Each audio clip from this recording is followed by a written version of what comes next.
And for me, I can very much remember, being 2 and 3 years old and abused by my biological mother. Whether that was got pushed up and downstairs. I had teeth that had been impacted as a result of that, even my baby teeth. Even to this day, one of my eye droops a little bit lower than the other because I had a cigarette in my eye and I wore a patch 4 months. Oh my goodness. I remembered a lot of it. Those were, ended up being quite formative, even though we would say it's a little bit later in children's lives, just because of the trauma that I dealt with. Hello, my name is Sabine Kvenberg, founder and host of Become. The content will inspire you to reach your aspirations and become the best version of yourself.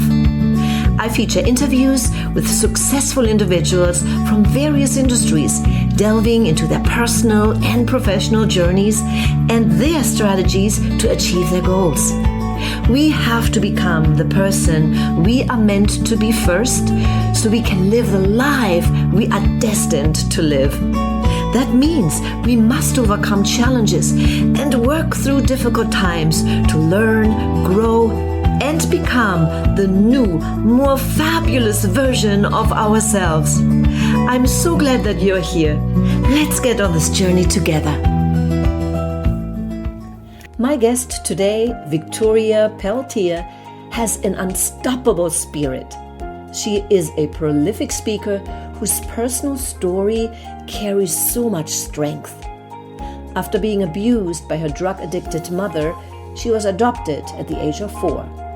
Victoria has been driven to show the world that no matter your circumstances, you can create a successful and happy life. Today, she is a wife, mom, and corporate executive who received many awards. Victoria's message is that we can have it all as long as we live a life of no excuses. Welcome, Victoria. I'm so happy to have you as my guest today. Thanks, Sabine. I'm happy to be here. And I must say, reading your bio, it seems like you must be already ready for retirement.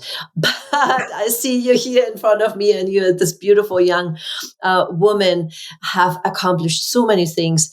But I'm sure that you also had to go through some of challenging situations. But before we go into your unstoppable mentality and vigorous character, why don't you give us just a quick background of who you are, what you have done? Sure, happy to. So I am, as you said, a long time in business, which is why you expected to see more gray hair here. I do cover them, mind you. But I have been working since I was 11, and by 14, I was already in my first leadership role and promoted up through the ranks. What's really interesting is I expected to be a lawyer. That's what I was studying and was about to transfer to law school when I had the opportunity to take a promotion from the bank that I was working at the time. And I decided I was never, after that, work for a number of years. I was like, I guess I'm not going back to law school or going to law school, nor moving back to my hometown. And continued the progression from there and became a COO at just age 24, president by 35, CEO at 41. And where it comes from, quite honestly, you use the phrase or the title of my book, Unstoppable. That's really, it is my mantra and my life's philosophy. And I often talk about diversity, equity, inclusion, and understanding people's why. And that's their lived experience, what gets them to where they are today. And your listeners are probably wondering, and as do many of the people that I speak to, where did this all come from? How did it come into being? And it's because I was, I overcame extreme adversity in my youth, abused by the, teenage drug addicted mother who gave birth to me for a number of years. I was fortunate to be adopted, and a series of other unfortunate events that occurred from there through my childhood. And I believe that you have choice in terms of how you react and respond to things and pick up and how do you move forward. So it is those early years that really pushed me to be better than either the biology that I was born into or the circumstances which I had otherwise experienced to get to where I am today. So at what age were you adopted? At 4. Okay. Okay. So obviously, the first few years are very, very pregnant for us as human beings. What we get there, and a lot of the stuff lives in our unconscious mind, even up into adulthood. So when you said you had some of abuse and challenges in your childhood, can you remember what that was? I can, and it's unusual because a lot of children don't remember things before the age of like 6 or 7, Hmm. perhaps. And for me, I can very much remember, being 2 and 3 years old and abused by my biological mother. Whether Wow. that was got pushed up and downstairs, I had teeth that had been impacted as a result of that, even my baby teeth. I even to this day, one of my droops a little bit lower than the other because I had a cigarette in my eye and I wore a patch 4 months.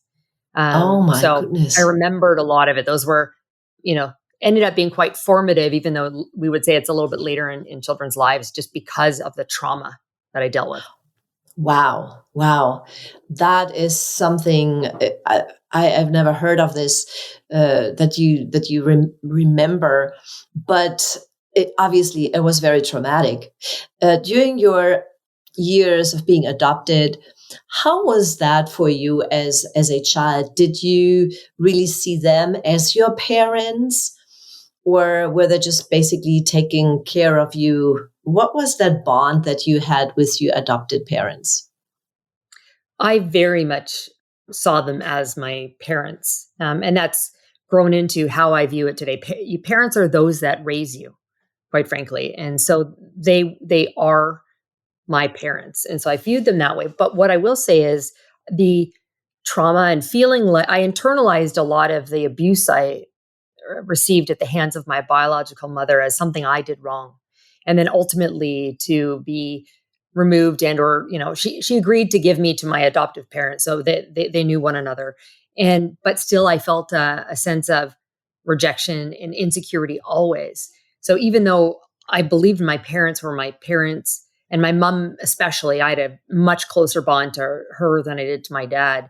I was still pushed them away. I remember my mom saying to me many times, like, Tori, you need to stop. We are not giving you away. Because I would push and I would challenge out of fear, quite honestly. Like, if I can, push you away before you do me, maybe it's a little less hurt, is what I viewed it. So Oh, it took a lot of years to get comfortable in that setting. yeah. I mean, this is was one of those coping mechanism that we have as human beings. And I know what you're talking about. Fortunately, I was not abused, but I lost my birth father when I was just 3 years old. And Mm. I didn't remember much. But in my adulthood, way later in my adulthood, I had really fear of rejections, fear of being left alone. And I didn't know where this come from. I had like separation anxieties when I was in my adulthood until I really worked through it. And it came about that it was from those childhood experiences. And I totally get it. We have to work through it. Now, obviously, what was it in your upbringing with your foster parents or with your adopted parents that led you to who you are today, that unstoppable personality that you have, really wanting to succeed? Were they acting as role models for you? Did they give you some push? Was there something involved other than yourself? I think I wouldn't say it was role models for my parents. My mom, when she said at one point said you have to do better than us, she actually meant socioeconomically and vocationally because my dad was a school janitor and my mom was a secretary. She had wishes of being an artist or whatnot, and her own father pushed her down a very different path. And so they encouraged me to do more and better in their eyes. But I don't, Sabine, I think hearing that from my parents it was nice and helpful. But the reality is, I became so driven. The early years for me were outside of my control, and so for me, my schoolwork and then my paid work were all things that I could control. My work ethic, how hard I worked, how much learnings and credentials I received to be better and better from a work perspective. And so it was that drive that I think really propelled me, not because I had role models. I just was determined I was going to be better than biology or circumstance. And then the other thing is, I had a number of things happen to me throughout childhood, whether it was, so the height I am now, we can't tell through this little screen. I mean, I was 5'8" by the time I was 11, maybe. I remember being taller than my teachers. I was gifted academically in a time where the kids made fun of it. Whereas I feel like in today's society, like they admire that. So there were just lots of challenges to a teenage rape for me as well. So it was all of these things that just came to me. And I think at some point you have a choice to pick up and move on or wallow in that. And I worry about what that would look like.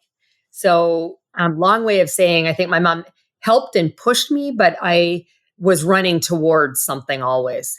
Mm-hmm. It is definitely something that if you get this recognition, if you are the best that you can be, then you feel good about yourself and knowing that you're worth something versus how you grew up and how you were treated like you were worth nothing. I think that could have been a coping mechanism. So you mentioned you had to go through a teenage rape. Yeah, I was, raped when I was 14 by I'll say a man because technically he was an adult. He was 18. I skipped a couple grades in school, so I was younger in high school. And this was a high school senior that I had just started dating. He'd been introduced to me from another friend. And sadly, that didn't end very well for me. And I always look back at that, and I'm a big believer in now around developing a healthy level of resilience.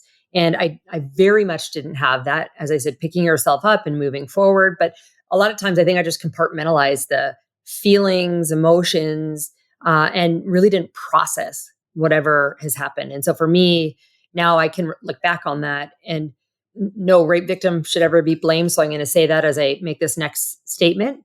I think I often put myself in a bad situation when I was younger to be liked, to be loved, to be accepted. And so some of the ways in which I did that could be considered some riskier behavior and just put myself not in the best situation. And so this was one of those. Again, there's no victim shaming or blaming for this.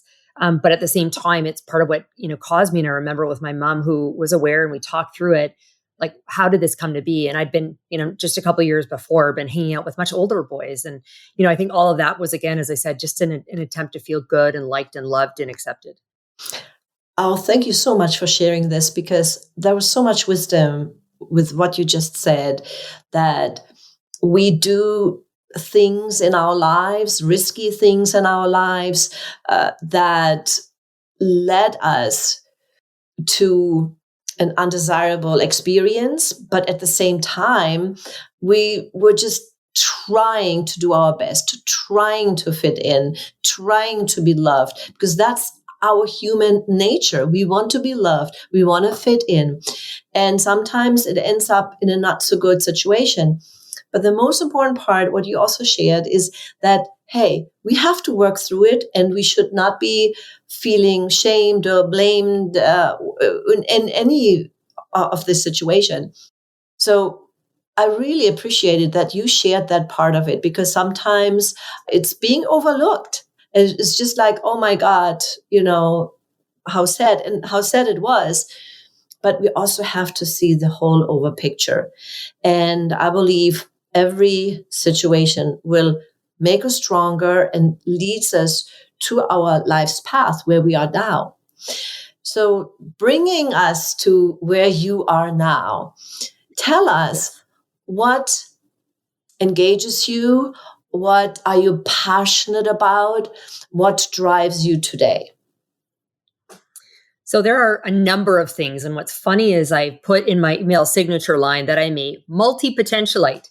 And that being that I have a ton of different interests and passions that get me motivated and bring me joy. I will say I do enjoy working. My husband jokes that I'm never going to retire. I enjoy the challenge of leading large scale businesses and the complexity of those. After I left the bank and got recruited at 24 to be a COO, my journey from there has been almost exclusively in the business to business professional services space. And that in itself is complex because you're dealing with corporate clients who pay a bill and either their customers or employees to provide some kind of a service. And so that still excites me, the work that I do, but it shifted to getting joy from many, many other things. And so for me, I sit on a multitude of boards, or I have over the last many years, a number of which were not for profits, but they aligned very much with the things that mattered to me. One was a national vocational services organization. So, new immigrants to the country. That's when I was living in Canada. So new immigrants to Canada, or those that were underemployed, and helping them find employment. The other one was being a part of Canada's largest child welfare agency, their fundraising arm, the Children's Aid Foundation. Being a child from, the children's from the system, I wanted a way to give back. And then I also do that on for-profit boards on things that I care about or I think are great opportunities. And I coach and mentor female entrepreneurs. And I've been staunchly committed to a much more diverse and inclusive world, not just the workplaces that I work in, but the communities I live in, and creating safe spaces for people to belong. And so I do a lot of talks. I'm a public speaker as well. And I talk on a number of those things, leadership, culture, diversity, and inclusion being just some of them. I love it. That's what makes a difference. Each individual person can make a difference by the way they show up. And you show up in so many different ways. Let me hop in here real quick to share something with you. Have you ever tried to build your own website, start a newsletter, or build a course and charge for it? Have you ever wanted to make money online but are totally confused by all the different systems you need to have? That's why I use Kajabi. Kajabi is the most popular system for online marketers, coaches, thought leaders, and influencers. Kajabi helps online entrepreneurs take off. Over 100,000 of us use Kajabi and have made over $4 billion. Why not be part of it? The best thing is you don't have to figure out tons of systems or crazy technology to start your online business. Kajabi helps you do all of that, and it's all on one platform. That's why I use it. It makes my life so much easier, and I can even earn money while I'm sleeping. You can build your web pages, blogs, and membership sites. You can create offers, checkout pages, and collect money. You can host your videos. You can start your newsletter list, capture emails, start your marketing funnels, all in one place. It makes it fun and easy with awesome tutorials and support. Since I've joined Kajabi from the beginning, I have a special affiliate link that I would like to share with you. A 30-day free trial. So nothing to lose, but everything to gain. Just go to my link that's in the show notes, sabinekvenberg.com/resources, and we will redirect you to the free trial page. And if you are just starting out and want to get your offer out for sale in just 3 days, let me help you do that. Visit my webpage, by the way, that I built on Kajabi, and apply to making it happen. So now let's get back to the show. Is there, if you had a magic wand and you could wish anything to change in this world or in your own life, what would that be? I've always said that when I talk about my children, so I have 2 children who are both technically adults now because my younger one is 18, that my job was to raise 2 really good humans. And so first and foremost, as much as, I work hard. I spent 220 days traveling on the road one year when my children were quite young. And as much as I love that, I love being a mother. What I would change, however, is my younger one. If I, could bring some of that fairy dust over, my younger one is bipolar and has lots of mental health challenges. And I wish, a better life for Jordan, my youngest. And that I could just, flick a switch. I'm so used to it. One of my nicknames in business is the turnaround queen because I fix things. And this is one of those things that I can't fix. So I wish, if, that genie in a bottle to come and sprinkle some of that dust on my youngest. Oh, that is beautiful. That really shows how much you care. And sometimes dealing with family members, knowing they could be better if ABC would happen, right? But at the end, I believe we all are dealing our own fate. And sometimes as an outside person or somebody very close like you as a mother, we might see this as an unfortunate circumstance. But then you never know what comes out of it and why this happens. Maybe this is exactly what she needs to go through right now to later on maybe talk about it, maybe help some other person go through it because she went through it. So I always try to see if I can find the silver lining to everything. And sometimes it also means we have to let go of the attachment of that person, right? Yeah. Because yeah. So Yeah. Yeah. It's tough. mhm. But I just sprinkle some light, or send some light in this direction because everything is energy. And so That's for right. whatever it's worth, I hope that she is getting through there with ease and fast. So right now you are also a contributor to a book that was called Unstoppable. What was your contribution to that book? Yeah. So there were a number of authors who each wrote a chapter for the book. And the funny thing is, when it was a friend of mine who had worked with his publisher before, and she got me connected. And when I found out the subject of the book was Unstoppable, about change makers who dare to make a difference, that's the full title of the book. I was like, that is me through and through. So I was really excited to become part of it.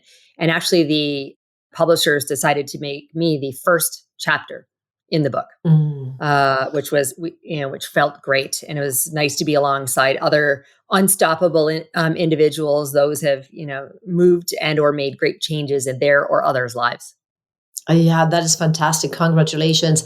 What was the topic that you were talking about? I shared my story. The chapter is called "Courage to Live." And so I shared Wow. some of what I shared with you here today in the listening audience, and some of the things and advice I, would give others around their own courage to live or to be unstoppable. Oh, wow. I encourage everybody to get that book. And where can they get that book? Can you share your site with our listeners? For sure. And thanks for asking. I have a personal website, which is Victoria-Pelletier.com. And there you'll find that not only the book, but for those who are interested in a public speaker, you'll find samples of me speaking there. And otherwise, I publish regular articles and content, both on my blog and for other news outlets. Wonderful. And I'll make sure that I put this information into the show notes. If there is one piece of advice you would like to leave our listeners with, what would that be? Um, I I'm a big believer in this notion of control. And therefore I talk and coach a lot of people about you are the CEO of brand you. And so taking complete charge of that, whether it's around building a strong personal brand, which I think is critically important for even if you're straight out of post secondary. I think it's important to start building a brand there, and that tells people who you are, what's your unique value proposition to the world and into to business and specifically. So, but you need to control the narrative around that and how you show up. But it also means when I say CEO of you, that you don't put your career in someone else's hands. You take charge in terms of maintaining your skills and making sure you're relevant for where the market and the world is moving. and not just, assuming that your good performance is going to move you to the next level. So really being in charge. And I have this saying, you don't ask, you don't get. My children know that well now, but I think that's important. And I'd encourage your listeners to do that for themselves. I love it. You don't ask, you don't get. Yes, I always say, ask and ye shall receive. And that's the truth. I always have done that in my life. And I can second that this does work. Thank you so much, Victoria, for being here with my listeners, sharing your story and your wisdom. So thank you so much. Thank you. That was my interview. And if you enjoyed it, give us a 5-star review, leave a comment, and share it with your friends. Thanks for listening. Until I see you again, always remember, serve from the heart, follow your passion, and live the life you imagine.